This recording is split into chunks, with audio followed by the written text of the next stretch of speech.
Hey everybody, we got this. The end is in sight. Just stay as positive as you can and focus. I think that's the biggest part is don't take what should be a 30, 40 hour, whatever review session and then get distracted and it turns into 2 hours. I think that can cause stress. So whenever you sit down, just really kind of push your distractions away so that hour or whatever means something. Okay? Just kind of looking here. So we ended last week at the Civil War. We started to talk about Reconstruction. I'm going to kind of quickly go over that. But really what I'm going to do now is talk about Gilded Age and industry. Sorry, looking at this. And the Great West and Empire. And that'll be what this is about, okay? And then we can kind of talk about this stuff in class tomorrow as well. Cool, let's do it. Okay.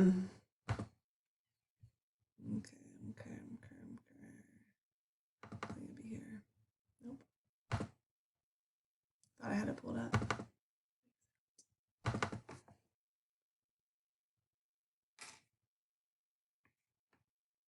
Okay, so just kind of overall, just as a reminder, big picture here, what the Reconstruction time period was. This is post Civil War, and it's how does the government, what's their plan on getting the South back into the Union? How do we get them organized again and not rebellious? And so I think it's definitely a great chapter for how did things change and how did things stay the same. That's definitely a big question for this time period. So we already, talked about the 13th, 14th, and 15th Amendments. Those are definite changes. We already talked about how 13th is abolition. Fast forward down here, 14th is, citizenship. And then 15 later is going to be suffrage. We also mentioned that women were frustrated here because they did not get included in voting here. Okay. Then another kind of quick reminder is that there were multiple ideas on how to bring them back. So I'll skip Freedmen's Bureau for 1 second. Lincoln was very forgiving, kind of quick to bring them back. The goal was bring them back and then we can deal with everything else. So remember his 10% loyalty oath, right? If 10% of the people who voted in that election, in his election in 1860, voted, then or sign this oath, and they would be welcomed back into the Union. And they also had to include emancipation as well. Well, remember Congress, these radical Republicans included, does not agree with that. I think it's too lenient. So the Wade Davis bill gets proposed, and that's saying 50%. So that's a big change, right, from 10%. That Lincoln pocket vetoes that, does not get passed. Then you get to Johnson's Reconstruction plan. So just remember that he's pretty lenient too, like Lincoln. But kind of this odd, he kind of holds his status high against some of these Southerners. He has this weird relationship with a lot of these Southerners because he grants them pardons, but wants them to have to kind of go through him to forgive there. So yeah, they basically get brought back in pretty quickly to the Union and under his plan. Then you get Congress. So Congress is basically going to go over. Andrew Johnson's had a lot. And this is the beginning of having those 5 military zones in the South. So he's literally sending the military down there to regain order and help with voting. And that's very, very harsh from the South's point of view, right? Trying to think anything else that's super important there. They have to rewrite their state constitutions. Okay, let me go up here. The Freedmen's Bureau. This was probably one of the most successful parts for change. Remember we talked about this? It's kind of almost like a social work, like in that realm for these freed blacks, because some of them weren't educated. So the goal here is to help educate, It can provide even just like food and clothing. But education is probably the most successful part because they had been denied it so long. Okay, so now we kind of move away from, obviously from slavery, but that now there's going to be put in these black codes or these just laws that keep these slaves down, right? Later, this is going to be known as Jim Crow laws. So this is anything from blacks can't serve on juries to now having curfews. So yes, you're free, but there's curfews. They're not going to be allowed, right, in certain parts of restaurants or anything like that. Movie theaters, eventually. Not yet. Okay. And then I don't know if you remember, I said before every amendment, there was kind of a bill that essentially did the same thing ahead of time. So like Emancipation Proclamation led to the 13th Amendment. Here, the Civil Rights Bill is essentially kind of the same idea, but they push it on ahead and make it an amendment so that later, if they lose an election, that amendments are harder to change. Okay? And then same thing here with the Reconstruction Act. Okay. All right. Now you get, these are kind of some names, social names for the, what is this? Reconstruction time period. Redeemers are going to be this, it gives them a nice sound, but they're not nice in some ways. They're these essentially the whites of the South who are going to help once the South is back into the Union, right? They're going to be kind of the ones that take control away from the Republicans. The Republicans are kind of the big party, right, in the North. So kind of the idea is once the Republican and the military, they're kicked out of the South later on, right? Once that happens, then these white Southerners who, kind of come back and get control, they're called redeemers. Okay? All right, scallywags and carpetbaggers. So they're both people with northern sentiments, I guess. Scallywags are people in the South, but they support northern causes, right? So it's kind of a derogatory term towards them. Carpetbaggers are people from the North. Scallywags are from the South. Carpetbaggers are from the North, and they come with these big carpet bags. And I mean, the idea is they're coming down to help take control of the South and steal the South's riches, kind of. And one, yeah, okay, that's good. Yeah, and just kind of like one way that they do that is the South's economy is destroyed right after the Civil War. So these carpetbaggers are essentially like trying to start new business in the New South. Remember that term? And so that's what they're doing. All right, I think we know what the KKK is, right? Intimidation.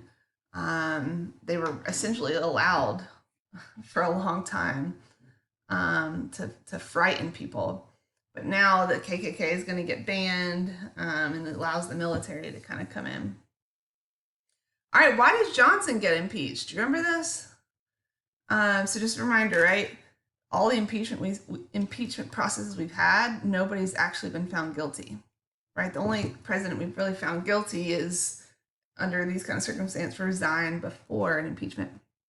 Okay, I don't think you get asked really about this, but there's this act called the Tenure of Office Act, and essentially the president wasn't allowed to let any of those people go on his cabinet without getting Congress's approval.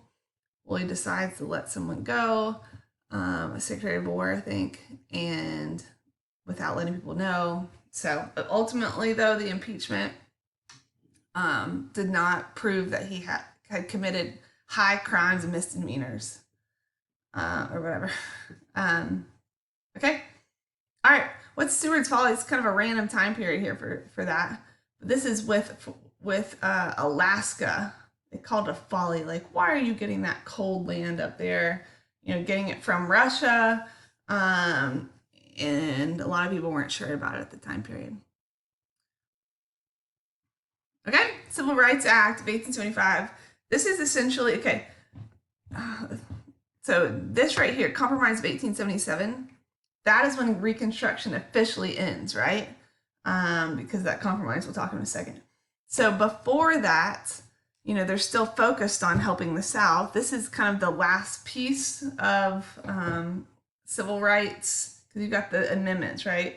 The last piece of civil rights legislature that gets passed. And basically, the idea was that blacks would have equal access to places, but slowly what happened is it kind of got taken back to where the separate but equal is going to take over soon, and it just essentially gets forced. It's supposed to block segregation in some ways, but it doesn't. Okay, so the Compromise of 1877. So we have an election, the 1876 election, and you have two candidates that tie-ish, and it comes down right to Florida. It comes down to Florida, and they both Florida presents two different sets of results, a Democratic and Republican result, and so they decide essentially, right, that if the South gets rid, if the military leaves, right, if the military leaves, then the Republicans would get the victory here. Where are we?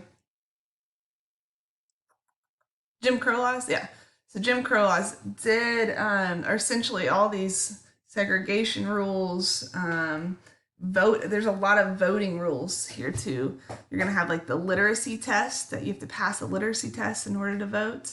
You've got the grandfather clause, which means if your grandfather didn't vote, then you can't vote, which like all these former slaves are like, well, that wasn't possible. You've got a poll tax that you have to pay, and that prevented a lot of former slaves from voting. So a lot of kind of tactics to keep them down. And we said separate be equal. Okay. Sharecropping. So this is a change from, right, now having these huge now that the huge farms have lost a lot of their labor, you have a lot of these freedmen kind of working for these big farms, middle-sized farms, and getting some money out of it, or getting even like seeds out of it, and then they can plant their own field for their own profit. But the problem with it was they were not getting paid very much at all.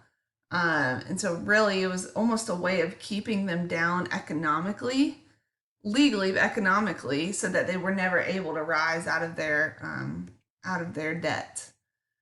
And just one kind of keynote is like whites and blacks. This was poor whites and poor blacks at this time. And I think we know what Plessy versus Ferguson was, right? Separate but equal. That it is okay if they're separate but equal. All right, I'm going to pause this and pull up the next one. Okay, so this is going to be another kind of big one. So I feel like you make fun of me for saying this, but in this time period after the Civil War, okay, this is when we press pause. And first we looked at like the South essentially, right? And the Reconstruction, what was going on. Now we're going to look at kind of businesses and what goes on in industry. And then we're also going to look, so Gilded Age is kind of the business world of post Civil War. Then the last thing we'll look at is the West and the agriculture movement and some of the Native American issues. So press and pause, and we're looking at a variety of things, okay? Okay, so what was the Gilded Age? Do you remember what gilded means?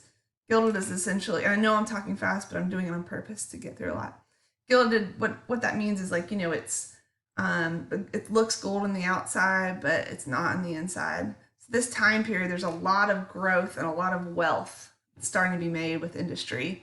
But what was inside, there was a lot of corruption. There's a lot of workers getting trampled on. Yeah. Okay. So corruption examples, Credit Mobilier was, right, that railroad company that basically was getting paid by the government, but they're basically charging more than it actually cost and then pocketing the money. If you remember, you had people in Congress that knew about it and were keeping their mouth shut to make money as well. Okay, the Chinese Exclusion Act So this is a huge piece, right? Because it stayed in there for a long time. It's basically the biggest first legislation against immigration, but it prohibited Chinese immigration. Um, First one that had happened like that. So it shows kind of the racism here. And yeah. Okay, I'm talking so fast. Chester Arthur. So if you remember this, Arthur was a vice president, and the president Garfield got assassinated. And the whole kind of reason behind the assassination was because, like, oh, now Arthur can take over, and all of us can be supported afterwards. All the people that believed in him. So that's that idea of I don't know why I skipped this. That's that idea of patronage up there. Patronage is kind of like the spoil system, right? In the sense that you get jobs and any kind of like favors that we can give out from the people in power to anybody that has helped us, even illegally along the way. I don't like that keeps happening. Okay. Where are we?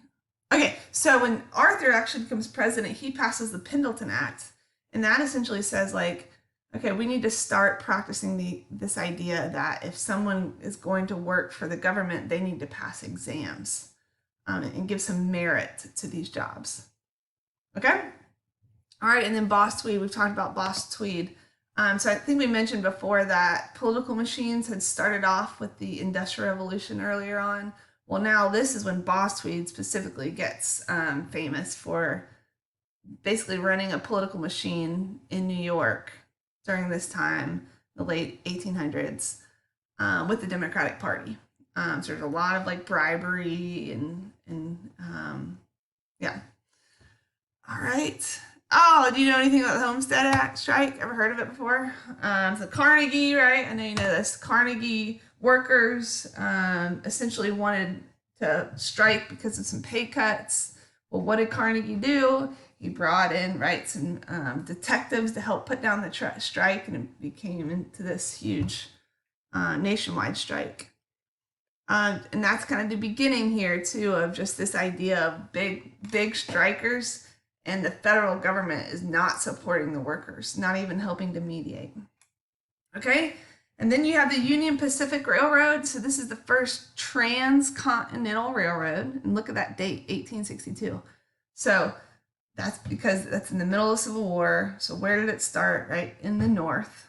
That's where railroads, right, were more prolific. And the idea was it was coming and it was going to meet across from California. And then one other thing is what workers are known for this.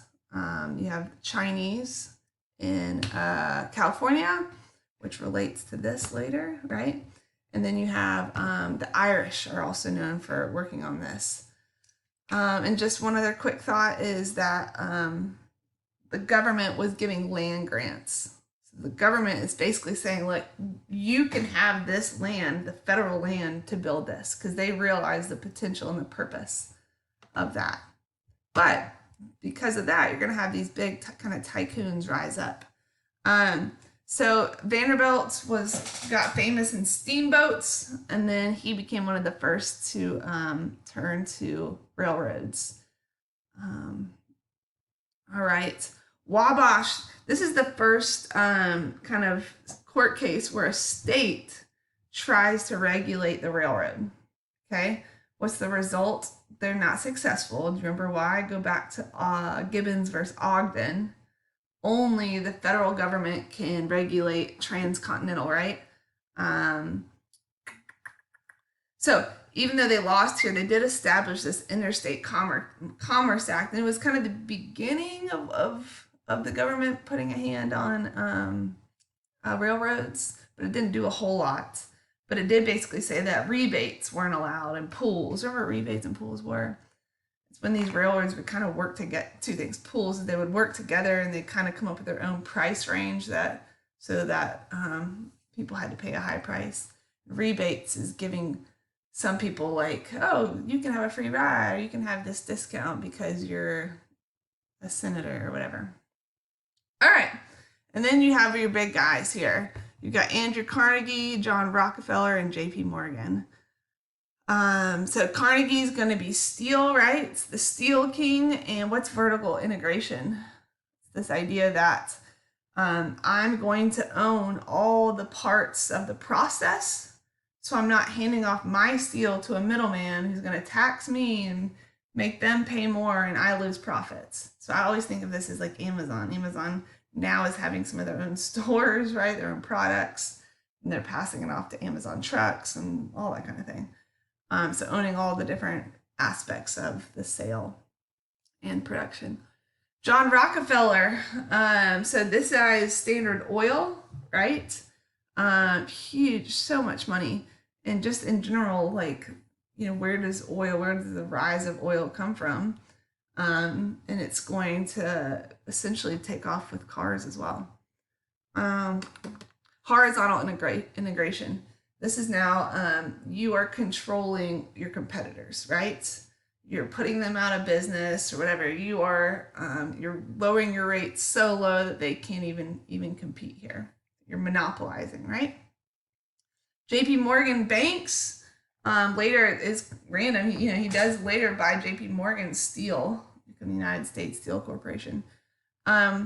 People don't like that later on he is going to bail out the government, right? Financially. And so that's kind of a weird relationship between private business and the government. All right, interlocking directorates. So this is kind of the idea that I'm going to put people from my company on the boards of other companies that we kind of compete. And therefore that my people are having, sway over their decisions. So it's kind of like I'm reaching out my octopus tentacles, if you didn't know what that meant. Okay. And then all these guys kind of became known as the robber barons. A baron is like an old term, medieval time, like a lord, right? Somebody who's above others. So here it's like all these rich guys are making money off of pushing the little guys down. They're essentially stealing money and not looking out for the little ones. They're corrupt with government sometimes. Okay, and then social Darwinism, survival of the fittest, right? So a lot of these robber barons would use this idea like, look, I came up, I pulled my bootstraps. What is it? I don't know. And these workers can do the same. It's the idea, well, if they're not strong enough, it's their fault. Okay? All right, Sherman antitrust was one of the first bigger tries at regulating monopolies, right? The idea of a trust is they become so powerful that they kind of control everything in that industry.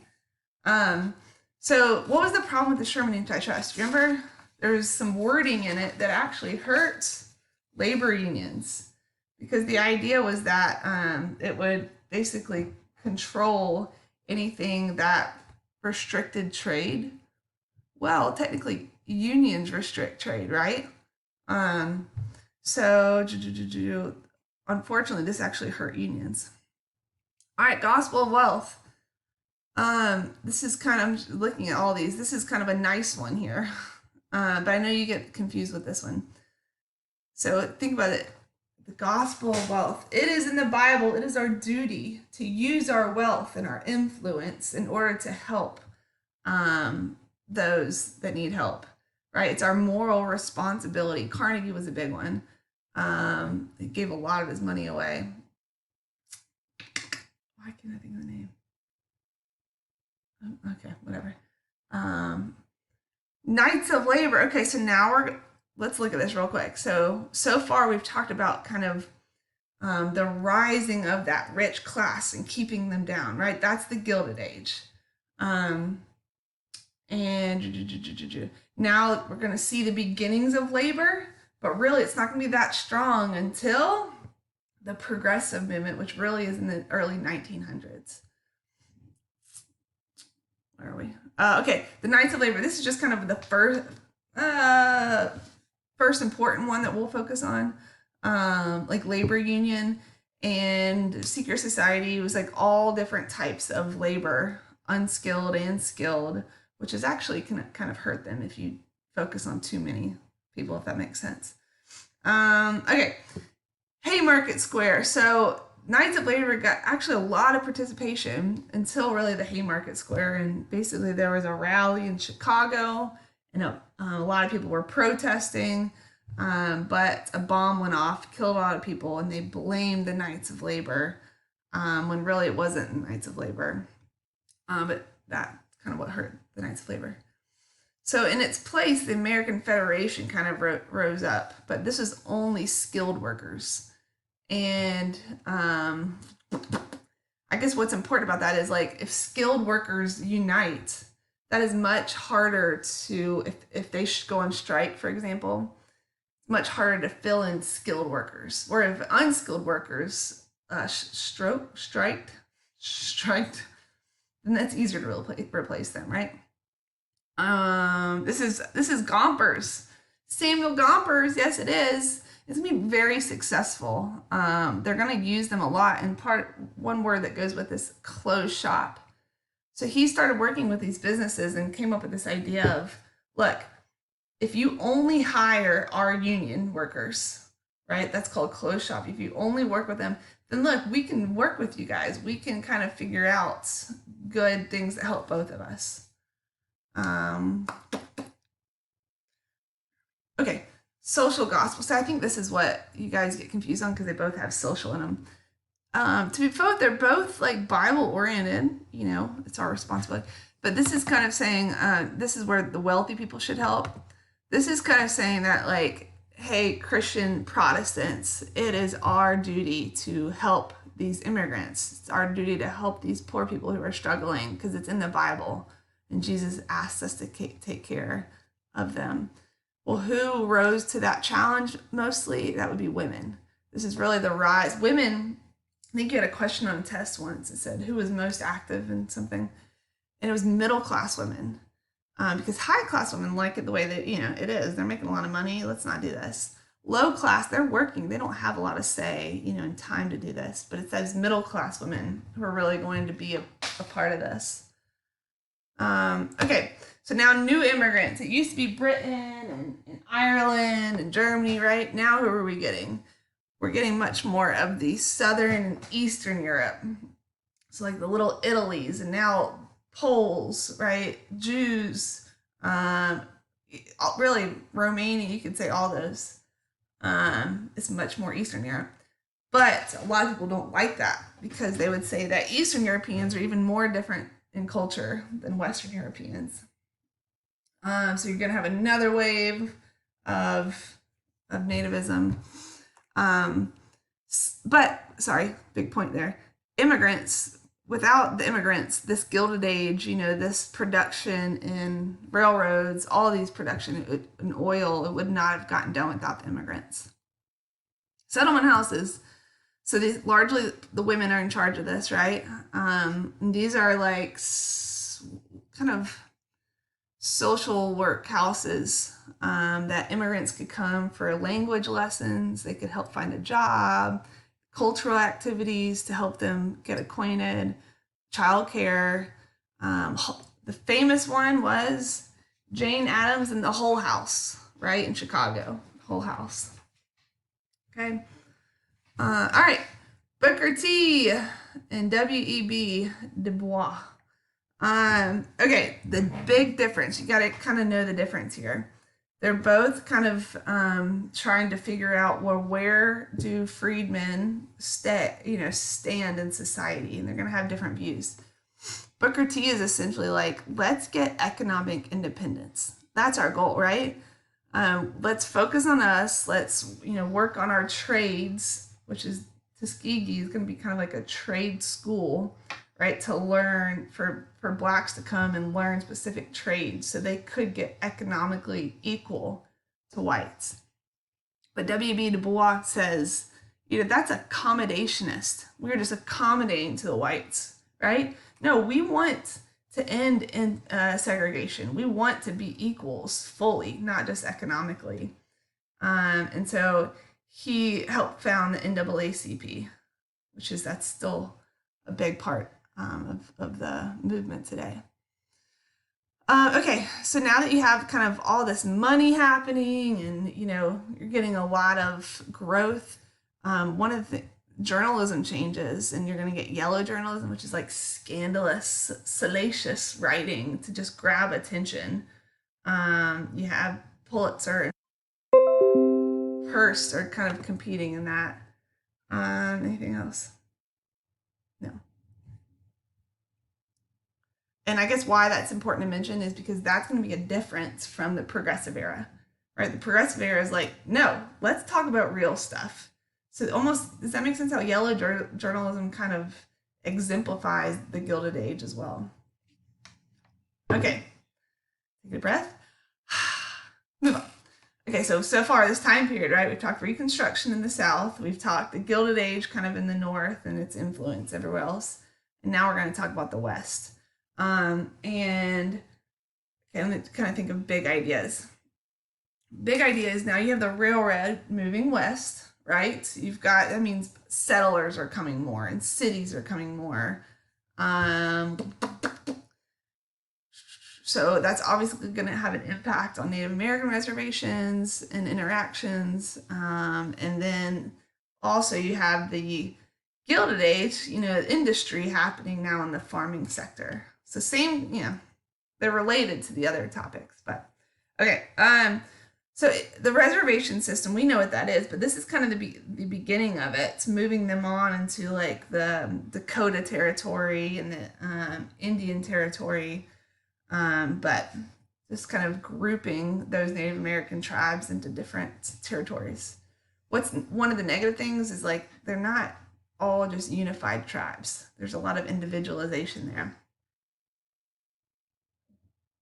Okay, now Battle of Little Bighorn. This is one of the big. I mean, I just put 2 on there. If you get any kind of question about like, okay, in the late 1800s, what are examples of interaction between Native Americans? So Custer finds gold in the Sioux Reservation, and essentially you have all these people coming up north to this area to find gold. And so it's going to be this kind of revolt from the Native Americans onto all these settlers. And 2,500 are killed. Yeah, I'm sorry, I've read that wrong. 250. There's 2,500 Native Americans coming together, but 250 soldiers, including Custer, are killed. So because of that, now you have the army wanting to retaliate even more, which kind of eventually leads to the Battle of Wounded Knee. I don't even remember the cause of this, but do you remember the ghost dance? A lot of these Native Americans had this kind of belief that if they all came together and, sought out this idea of getting rid of whites and the white presence here, that's kind of the ghost dance. So now you're going to have U.S. soldiers coming to kind of stop this, and it's going to lead to 200 Native Americans killed, and it's going to lead to this, the Dawes Act. This is a big one. Okay, this is definitely a big one. They're going to break up now these reservations, and the goal is to kind of treat them like individual households, because they see, look, if we break up the tribe and say to these individual households, look, if you remain good white settlers for 25 years, you can own that land, right? That you can become civilized. So the purpose was to, get rid of this unity among tribes. Yeah, Native Americans just have been treated so terribly. All right, the Homestead Act, we mentioned this a couple of different times. This was kind of in the Civil War, but what it was essentially like very cheap land that the government offered that said, look, if you can go live there for 5 years, you can have 160 yards to make your own, and they just needed people out there. That's the main idea. Move people out there. Yeah. Okay. The mechanization of agriculture. This just means like now industry has come to farming world, And you're going to have these engine driven like tractors or the combine. That's a big deal. The combine is able to cut and harvest all at the same time and do it with a motor instead of having tons of horses. Okay, why is that important? Big farms. It allows for big farms out west, which actually can hurt them financially, right? The more crops you have, essentially the price has to come down. But big farms, which also means like specializing in different crops. All right, so now you have like farmers, farmers are a core part of our society even today. So how did they unite and form unions, that kind of thing? Well, it started with the Grangers, which originally was just like this idea of like, oh, let's get together for social reasons, because farmers, they don't get to see a lot of people, right? You get like 800,000 people, and eventually they turned and started talking about politics. One of the biggest political movements from farmers was the Populist Party, also known as the People's Party. And the large amount of people came from the West, these farmers, and the South. But what kind of things do they want? So you basically try to think, if you get a question like this, like what would farmers want? Farmers think that the Northeast, they're treated better, when it comes to railroads. So let's nationalize the railroads so you don't have these private railroads trying to steal or trying to cheap us out. And then the big thing is silver. Remember this? The silver versus hard money versus greenbacks and silver. This is the beginning of it, right? Okay, I'll come back to that because that's down there. The Pullman strike. So now you have another strike for workers. Guess what it was again? You have wages. Eventually, the president Cleveland brings in the federal army again. All right, William Bryan. He's going to be the guy that tries to run for president, becomes really famous, but his big speech, the Cross of Gold speech, says, "You shall not press down upon the brow of labor this crown of thorns. You shall not crucify mankind upon a cross of gold." Okay, so this is the silver versus gold debate. And just kind of a quick reminder, who wants gold? It's like bankers, right? People that are doing well, the people that are giving out loans, because gold's price does not, get inflated. Versus the other side, you have the people who owe debt, who are trying to pay debt off, and they either want greenbacks later, right? Or you've got silver, because both of those, with greenbacks, you just print more. Even though the inflation happens, now they're able to pay off debt. And silver is a lot easier found, and so that's why they wanted silver. Okay, and then the Gold Standard Act basically said that, okay, paper, the paper money, these greenbacks would be redeemed in gold. Okay, so essentially, like, look, we are going with gold here. We're not going with silver. We're going with gold. How'd we do? Feel good? We do one more? Yeah, you can. I don't know why I did that. Hold on. Okay. All right, so just focusing real quick. Post-Civil War, you've got Reconstruction. You've got the Gilded Age and industry taking off, right? But, pushing down their workers. And then you've got out west, right? And the movement out west with the railroads and the issues with Native Americans, and then the farmers' issues, right? Okay, so now we're going to fast forward a little bit out of that time period, and now we're really getting into this almost to the 1900 time. The beginning of it, the Spanish-American War, says 1898, so that's like kind of right before the 1900. And then once we get the progressive movement, will really be the early 1900s. Okay, so here we go. Big sister policy. So big idea here now is, as we've left the Civil War, right, we've kind of left those squabbles aside, not really, left those squabbles aside, and now we're kind of this unified country again, right? So now what's our goal? And what ends up happening is this motivated by countries, powerful countries all over the world, is imperialism. This goal of going and spreading your, if it's democracy or spreading your kingdom around the world. And America is going to get caught up in this as well. Anything else? Big idea. And manifest destiny, right? Manifest destiny of spreading democracy. Well, now that America, essentially the frontier is closed because of the railroad, where else can we spread? And so that's kind of a big reason for this. Okay, so big sister policy was basically saying like, hey, let's get Latin America on our side. Let's be a big sister to them, and let's kind of really open up our markets to them. Isn't that a nice verbiage for them? Okay, and then the Great Rapprochement essentially is the relationship. We almost actually went to war with Britain again, but now it's almost this backing down after a Venezuela issue, and it's a the Great Rapprochement is now like becoming a good ally with Britain. It's like the time in history where we changed from being this huge competitor with Britain to now a great ally, and that's kind of still how it is today. Okay, so Spanish-American War. Big idea is we're trying to exert some of our influence abroad, right, in this big sister policy. So a couple different things. One, in Cuba, which is very close to us, they're having their own like rebellion there. And so we think like we need to help them. They're close by. This is colonialism. Remember, we issued the Monroe Doctrine that said stay out of this area. So we're helping Cuba revolt against Spain.